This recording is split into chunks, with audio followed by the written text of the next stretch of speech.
Hello everyone, and thank you for coming. So my name is Naiara, and I will be talking about Anne Radcliffe and the female Gothic myth. Okay, so first of all, I will be defining the female Gothic term.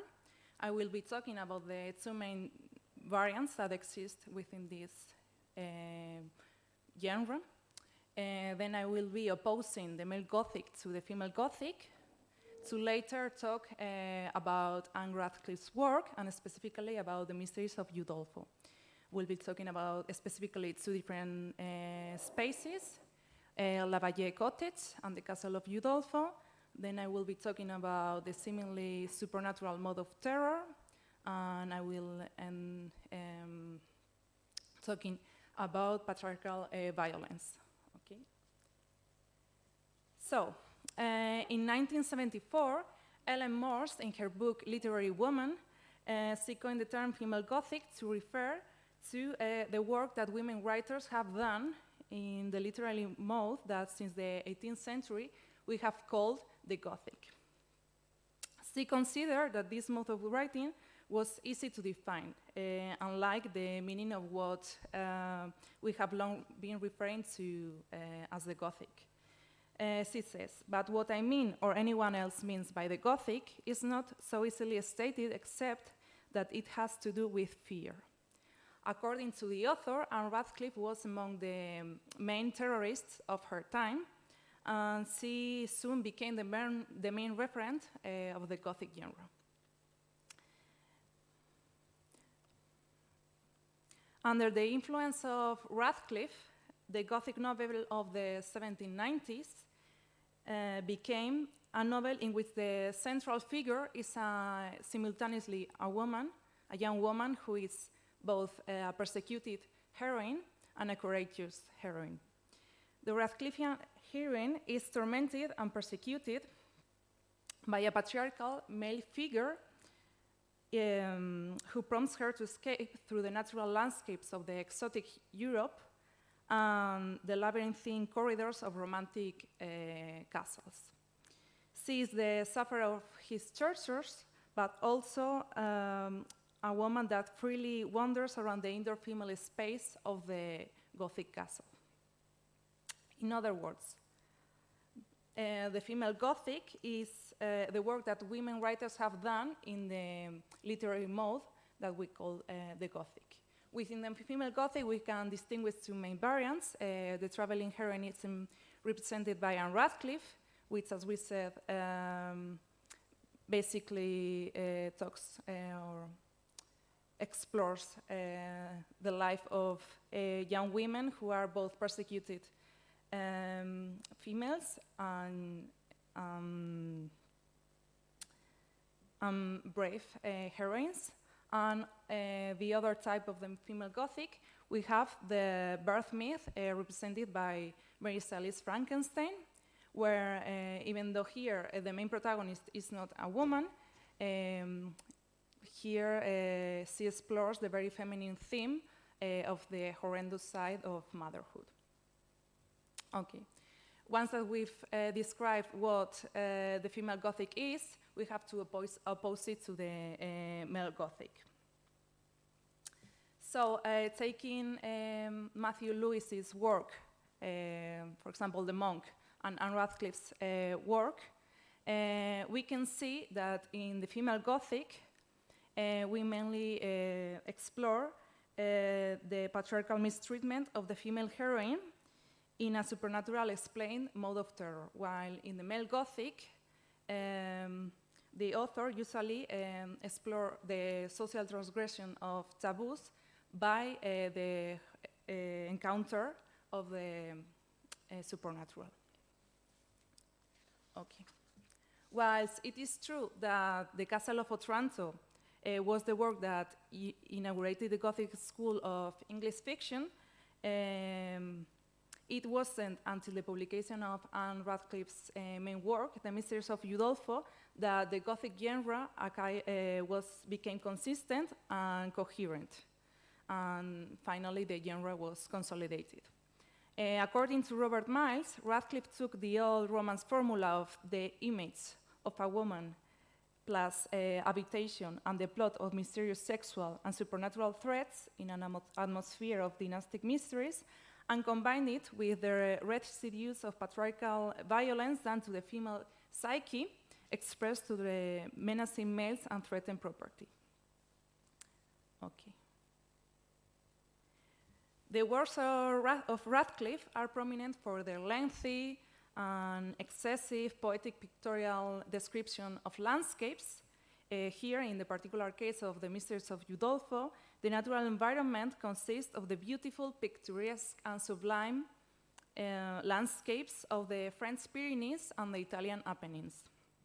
And the work, influenced by the philosophy of sensibility of the time, puts great emphasis on the relationship between the natural landscape and the inner self, by highlighting the importance of cultivating the mind through an education in the principles of virtuosity in arts, aesthetic pleasure, and sensibility and moderation in order to avoid the vices and corruption of society. Even more so in the case of women, as their flawed education put them in a more vulnerable position, but making them favor sensitivity over reason. Okay.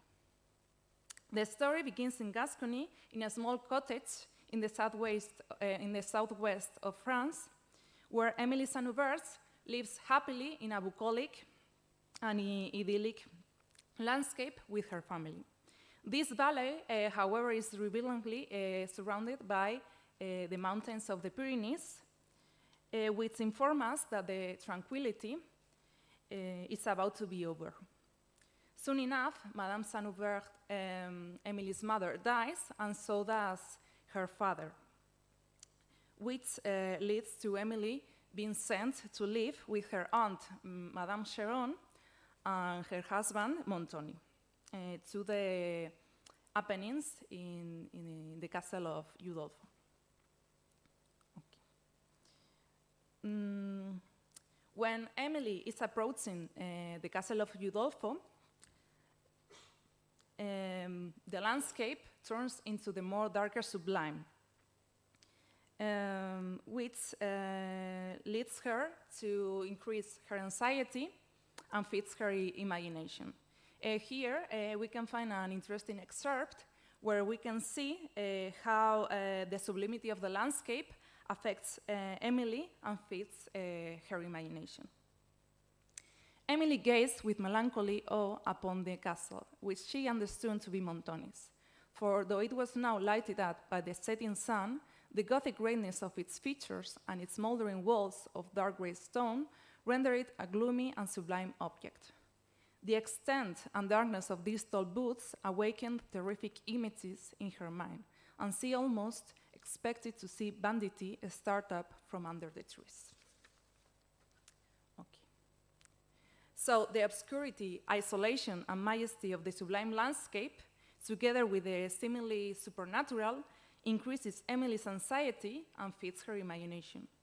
The Radcliffian mode of terror, characteristic for the explained supernatural, draws on her heroine's sensibility towards the sublime landscape and create an intense emotion of tension and terror.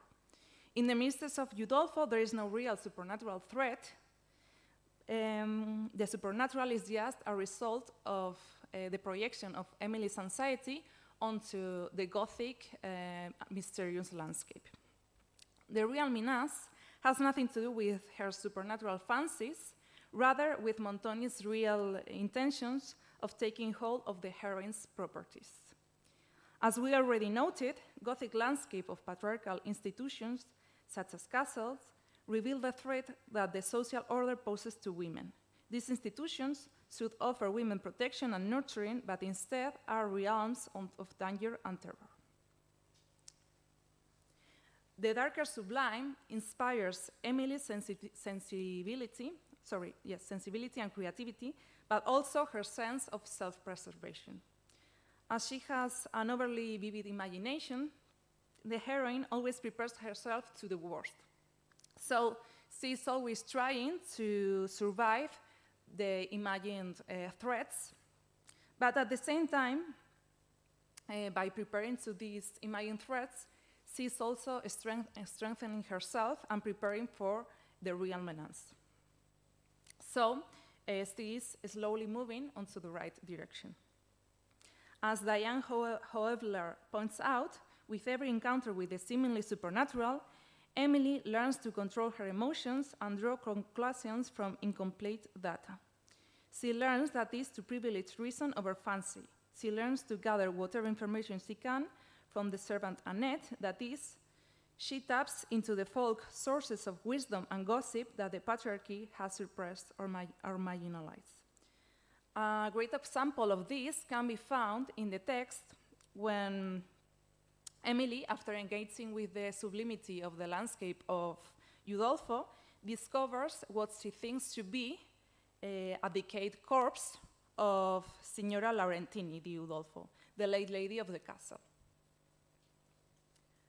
So let's see. The veiled picture had attracted her curiosity on the preceding night, and she resolves to examine it. As she passed through the chambers that led to this, she found herself somewhat agitated. Its connection with the late lady of the castle and the conversation of Annette, together with the circumstance of the veil, throwing a mystery over the subject that excited a faint degree of terror.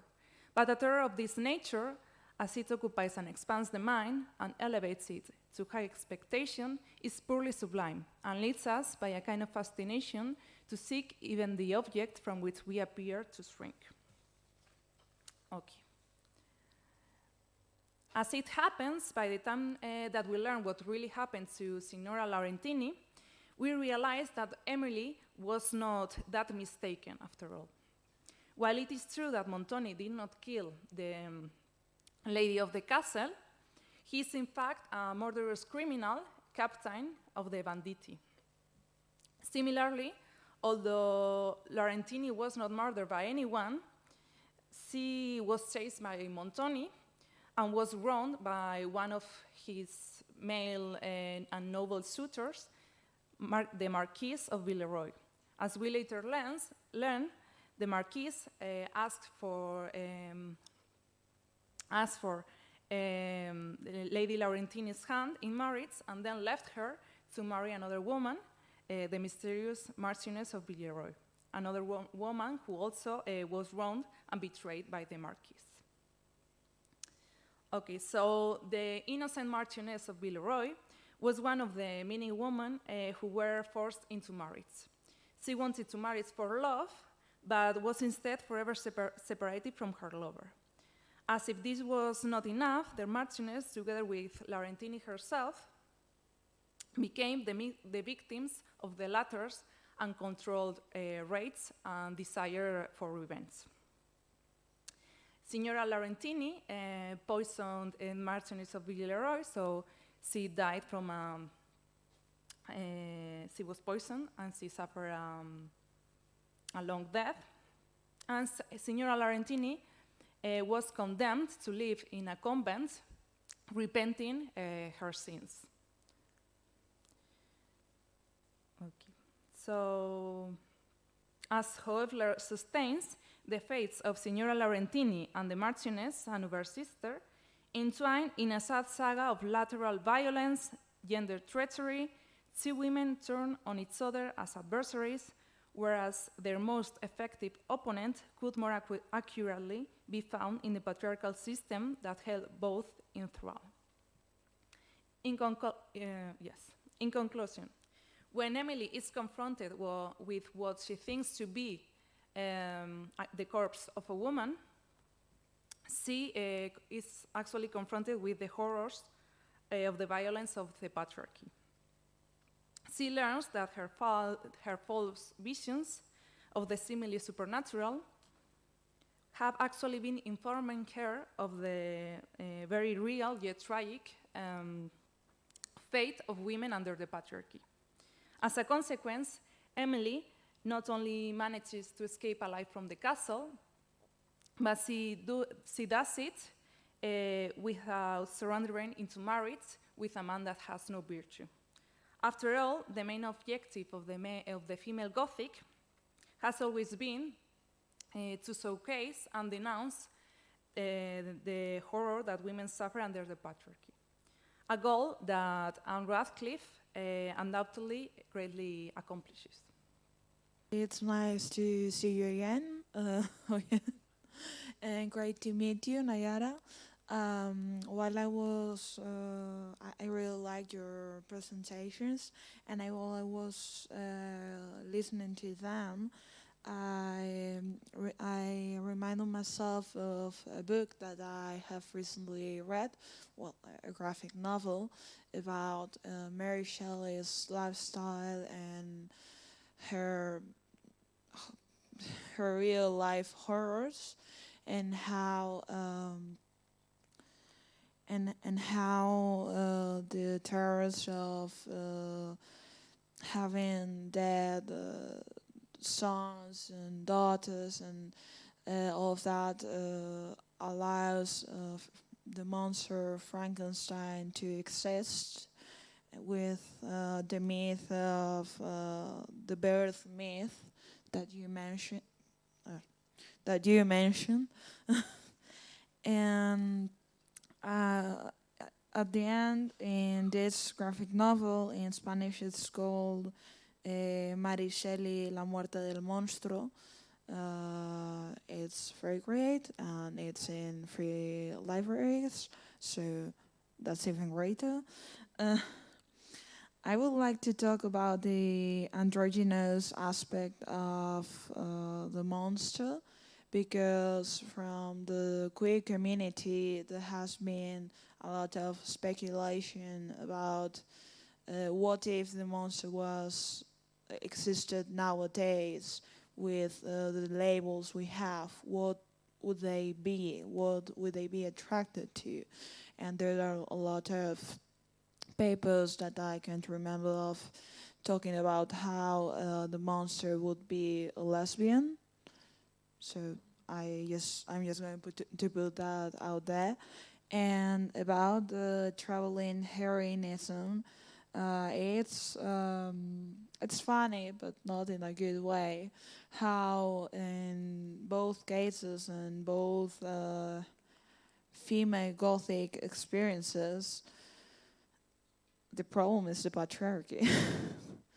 And the problem is there is misunderstanding of women, and this misunderstanding of femininity, and how in male Gothic it is supernatural female creatures who terrorize men, which is not great, kind of funny, and not in a great way. And I'd really like to access the bibliography if I could later. And thank you so much for your presentations. Yeah, I think that your question was really interesting because what is really fascinating for me in Frankenstein is that, well, the creature asks for a partner, and when Frankenstein, he actually starts creating the partner, but he's so horrified by a female creature that he basically mutilates it or destroys the creature, because he's scared of the creature, but he's even more scared of a female creature. So he doesn't even care if the creature kills the woman that he loves, because he's even more afraid of a female monster. So I think what for men is more scary in this kind of text are women in power, basically. And women are scared of not being able to be free. So, yeah, in male fiction, in the male Gothic fiction, basically they want to be gods, and they want to do whatever they want to. They want to create things. They want to be superheroes. And not being able to is what scares them. And in the case of women, what scares them is not being able to exist and be respected, basically. Un poco más tal vez para Naiara con respecto a un libro que fue posterior, que es La Abadía de Northanger de Jane Austen, que es un poco una crítica a las novelas góticas, pero ¿Es una crítica a las novelas góticas en general, a la idea de lo gótico o la división que se mencionó de el gótico masculino y el gótico femenino? Quisiera que hablaran un poco de eso. Gracias. Do I answer in English? Or? Is it okay if she answers in English? Okay. So, yeah, Northanger Abbey is basically a satirical reading of the Mysteries of Udolpho. I think what she criticizes is basically the fact that women are often led into fancies instead of facing reality, so they imagine different things. But I think that maybe Jane Austen didn't. Yeah, if you read superficially The Mysteries of Udolpho, you can get the idea that women live in their own world and they don't face reality. But in fact, she's actually doing the opposite. When you're reading the text, she's slowly learning more. And by the end, she really knows how to discern reality from fiction, and she's empowered enough to face the real menace. So, but still, it's a really, really interesting reading, what Jane Austen does. Yeah, I think it's basically, she satirizes it, but also think that she's criticizing the view that men have of the female readership, that they don't really take the female readership as serious, as, for example, because women love reading Gothic novels, and they are shitty because whatever women like is not as interesting as what men like. So I think that I think that Northanger Abbey has more than one reading as well.